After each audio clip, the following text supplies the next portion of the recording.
Yes, with us today we have a young athlete Anmol Kharb, who's an international badminton player. तो आइए उनका स्वागत करते हैं. नमस्कार अनमोल, आपका बहुत-बहुत स्वागत है. Thank you. Well, we've seen your achievements and you're known for your smashes. तो अनमोल, you're just 17 years of age now and you've started your career 8 years back. 8 साल पहले आपने इस करियर की शुरुआत करी. तो किस तरह बैडमिंटन खेलने का सोचा आपने? You always like बैडमिंटन या फैमिली ने बोला? How you started? Badminton like एक एक्सीडेंटल है, सोचा नहीं था बैडमिंटन. मैंने स्पोर्ट्स में करियर मेरा उससे भी पहले स्टार्ट हुआ था, जब मैं 5 साल की थी तब से. तो स्केटिंग से स्टार्ट हुआ था. उसमें जब मैं 5 साल की थी तो मैंने मतलब 2 नेशनल खेल लिए थे उस टाइम. तो लेकिन उसमें मम्मी को तो पसंद था वो गेम, लेकिन पापा को थोड़ा ये था कि बाई चांस अगर कोई हल्का सा भी पीछे से पुश कर दे तो आप गिर जाओगे उसमें, क्योंकि आप स्पीड कंट्रोल नहीं कर पाओगे अपनी. तो उसमें लग बहुत जाती है जैसे, तो स्कार्स हो जाते हैं बॉडी पे. तो पापा को ये था कि थोड़ा सेफ गेम हो जाना चाहिए, थोड़ा इंडोर होना चाहिए. और उसके बाद जैसे मेरा फेस का कलर थोड़ा अलग गोरी हूँ मैं, तो उनको ये था कि धूप में करेगी तो काली हो जाएगी ये. तो उन्होंने कहा कि थोड़ा सेफ गेम होना चाहिए और इंडोर होना चाहिए ताकि धूप में ना ज़्यादा जाना पड़े, गर्मी में भी.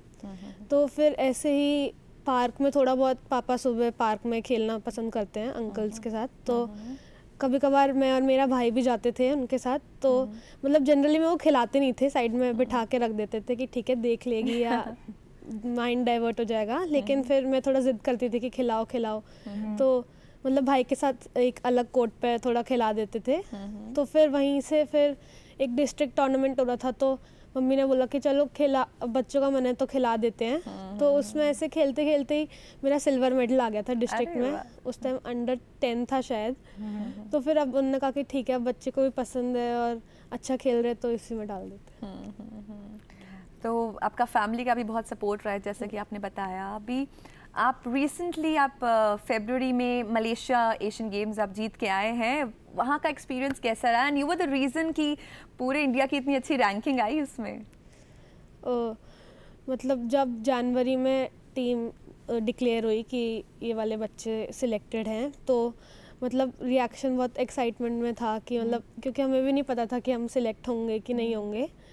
फर्स्ट टाइम ही है कि मतलब नेशनल जो जीता है उसको टीम में डायरेक्ट सिलेक्शन मिला है, वरना जनरली ट्रायल्स कंडक्ट होते हैं. तो सिंधु दीदी के साथ जब नाम देखा तो ऐसा था कि वो मतलब इनके साथ खेलने का मौका मिले, इनसे मिलने का मौका मिलेगा. तो मतलब बहुत खुशी थी कि हाँ. फिर उसके बाद लेकिन थोड़ी नर्वसनेस भी थी कि मतलब इतने सीनियर प्लेयर्स के साथ जा रहे हैं और मतलब इंडिया का नाम रोशन करना है आगे. तो लेकिन फिर जब सब टीम में सब मिले, जब फर्स्ट टाइम गेट टुगेदर हुआ, इंटरेक्शन हुआ, तो ऐसा मतलब फील ही नहीं हुआ कि वो इतने सीनियर प्लेयर हैं. सब मतलब इतना ऐसे मिल रहे थे जैसे बहुत पहले से जानते हैं हम एक दूसरे को और खेल चुके हैं. तो मतलब बहुत अच्छे से मिक्स एंड मैच हुआ हम सबका. तो इसलिए शायद टीम स्पिरिट भी हमारी बहुत अच्छी थी उस टूर्नामेंट में. सपोर्ट सब ने बहुत अच्छा किया. लर्निंग एक्सपीरियंस भी रहा होगा, आई एम श्योर. हाँ, मतलब उनसे सीखने को भी बहुत मिला, क्योंकि वो बहुत सीनियर है, एक्सपीरियंस प्लेयर हैं. उनका माइंडसेट कैसा होता है बीच मैच में, वो कैसे कंट्रोल करते हैं अपने इमोशंस को, सब चीज़ें बहुत सीखने को मिली. तो गोल्ड मेडल आप लेके आए इंडिया के लिए, तो उस मैच के बारे में ज़रा बताएंगे कि क्या चल रहा था आपके दिमाग में? पहले ग्रुप स्टेज होता है. उसमें जनरली 3 या 4 टीम्स होती हैं. उसमें से टॉप 2 टीम्स आगे क्वालिफाई होती है नॉकआउट स्टेज के लिए. लेकिन हमारे केस में ये था कि 2 ही टीम्स थी. एक चाइना था और एक इंडिया था. तो चाइना को तो सब लोग पावर हाउस बोलते ही हैं बैडमिंटन का, क्योंकि China is like supreme in badminton. तो हमें ये था कि अगर हम उनसे जीतते हैं तो हमारा जो ब्रोंज मेडल है उसके लिए जो हमारा नेक्स्ट मैच होगा वो थोड़ा ईजी होगा. तो हमें ये था कि हमें ये वाले मैच को थोड़ा सीरियसली लेना था. तो सब ने अपना पूरा परफॉर्म किया और टाई 2-2 हो गया था. मतलब 2 पॉइंट्स चाइना के हो गए थे और 2 पॉइंट्स इंडिया के हो गए थे. जो थर्ड मैच था वो मेरा मैच था. बहुत डिसाइडिंग मैच. हाँ, बहुत क्रूशल मैच था. तो लेकिन मेरे को कोई प्रेशर नहीं था. मेरे को ये था कि मेरे को अपना 100% देना है, क्योंकि मेरा इंटरनेशनल में डेब्यू था. तो मतलब कोई प्रेशर नहीं था, ना पूरी टीम की तरफ से था. सब बस यही बोल रहे थे कि आपको अपना बेस्ट देना है. मतलब जीत हार मैटर नहीं करेगी, क्योंकि वैसे भी हम क्वालिफाई कर जाएंगे. फिर जैसे जैसे खेलते गए मतलब तो मेरे को एक वो होता गया, कॉन्फिडेंस आता गया कि ठीक है नेक्स्ट पॉइंट तो ऐसे ऐसे करके फिर पूरी टीम का पीछे से सपोर्ट इतना था कि अपने आप में अग्रेशन आ गया होगी बीच मैच में। हाँ और फिर मतलब मेरे पापा भी गए हुए थे मलेशिया मेरे साथ, वो टीम में तो नहीं थे, मतलब जिस साइड टीम बैठती है वो ऑडियंस वाली लाइन में थे, लेकिन मेरे को फिर भी उनकी आवाज़ सुनाई दे रही थी। मतलब एक साइड पूरा चाइना के लिए सपोर्ट हो रहा था और पूरी भीड़ में एक आवाज़ आ रही थी, वो मेरे पापा की थी। तो वो भी बहुत सपोर्टिंग था। तो वो वाला मैच हम जीत गए थे। उसके बाद जो नेक्स्ट मैच था वो हमारा हांगकांग चाइना के साथ था। वो वाला मैच मतलब अगर कंपेयर करें तो वो जनरली थोड़ा इजी मैच था। वो हम 3-0 से ही जीत गए थे फर्स्ट 3 मैच। और ग्रुप स्टेज में ये होता है कि आपको 5 ही मैच खेलने ज़रूरी होते हैं, चाहे आप पहले ही 3 में हार जाओ, लेकिन आपको 5 मैच खेलने होते हैं। लेकिन नॉकआउट स्टेज में ये होता है कि अगर आप फर्स्ट 3 हार गए तो आप आउट हो जाओगे उस टूर्नामेंट से। फिर हमारा सेमीफाइनल था, वो था जापान के साथ, एक और बहुत अच्छी कंट्री थी वो। सेम हुआ, मतलब 2-2 हो गया। देन अगेन लेकिन इस टाइम जो मेरी ओपोनेंट थी वो कुछ ज़्यादा ही एक्सपीरियंस प्लेयर थी। चाइना में मैंने खेला था वर्ल्ड नंबर 149 के साथ, और जो जापान से जब मैच था तो वो थी वर्ल्ड नंबर 29। तो like she was like much senior and experience player. Same सब ने बोला मेडल तो आ चुका है, क्योंकि इससे पहले मेडल नहीं आया था कभी, मतलब ब्रोंज भी नहीं आया था, गोल्ड तो थोड़ा। तो हमारा जनरली मोटिव यही था कि हमें मेडल लेके आना है। हाँ लेकिन फिर जैसे मैच खेलते गए, लाइक मेरे को ऐसा लग रहा था कि उनको ज़्यादा नर्वसनेस और प्रेशर था मेरे से ज़्यादा, क्योंकि वो एक्सपीरियंस थी और उनको ये लग रहा था कि अगर ये वाला मैच थोड़ा सा भी अगर मैं हार गई तो शायद हमारी टीम, लेकिन हमारी तरफ ऐसा कुछ भी नहीं था, हमें अपना लेकिन फिर वो भी मैच हम जीत गए। फिर जो फाइनल मैच था वो था हमारा थाईलैंड के साथ। Again score 2-2। लेकिन जनरली सब यही प्रे कर रहे थे कि हम जल्दी जीतें ताकि मतलब मैं भी यही चाह रही थी कि मतलब हम थोड़ा जल्दी जीते ताकि क्योंकि अगर 2-2 पे जाते तो आ ही जाता है प्रेशर मेरे को, नहीं तो टीम वालों को तो पक्का आ ही जाता है कि मतलब एक पॉइंट पे ऐसा होता है कि धड़कनें तेज होती है, फिर मतलब वो स्टेट ही ना आए कि प्रेशर हो। मतलब पॉइंट आया गया ऐसे, मतलब सबका रिएक्शन ऐसे हो जाता है, आया तो एकदम आया गया फिर ऐसे हो जाता है। तो फिर वो मैच भी मैंने जीता। वो उसके बाद सब एकदम से भाग के आए और मतलब पूरा सेलिब्रेशन मोमेंट। वेल अनमोल, आप इतने सारे इंटरनेशनल टूर्नामेंट्स भी खेल चुके हैं अब तक, नेशनल टूर्नामेंट्स में रिसेंटली आपने थॉमस एंड उबर कप भी खेला है। तो हर प्लेयर की खास स्ट्रैटेजी होती है, कुछ वेरियस टेक्निक्स होती हैं, आपका अटैकिंग काफ़ी स्ट्रॉन्ग है, तो आप किस तरह अपने प्लेयर को एनालाइज करते हो, किस तरह स्ट्रैटेजाइज करते हो अपनी गेम को?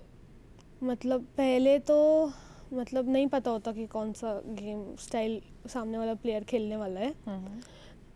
तो फर्स्ट 10-11 पॉइंट्स तो मतलब नेक टू नेक फाइट चलती ही है, क्योंकि मतलब आपको भी नहीं पता कि नेक्स्ट रो कहाँ जाएगा, उसे भी नहीं पता कि आपका, लेकिन धीरे धीरे जैसे फिर गेम में और जैसे फर्स्ट सेट ख़त्म होता है तो अपने आप पता चल जाता है, थोड़ा एंटिसिपेट करने लग जाते हैं कि कहाँ कहाँ स्ट्रोक्स आ रहे हैं और कहाँ से थोड़े इजी पॉइंट्स आ रहे हैं, कहाँ उसकी वीकनेस है।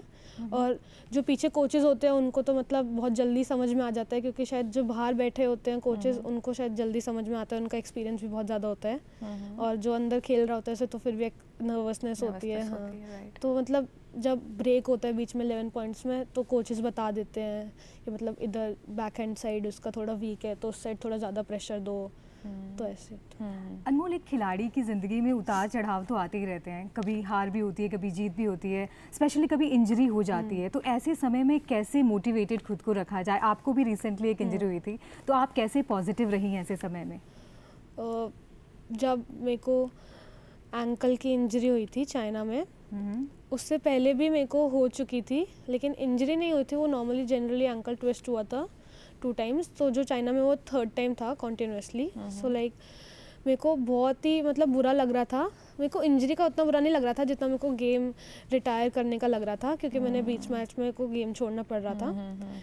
तो मतलब बहुत दुखी थी मैं, मतलब मेरे को ऐसा रोना भी आ रहा था, क्योंकि तो मम्मी पापा भी नहीं थे उस टाइम पे, मतलब चाइना में अकेला।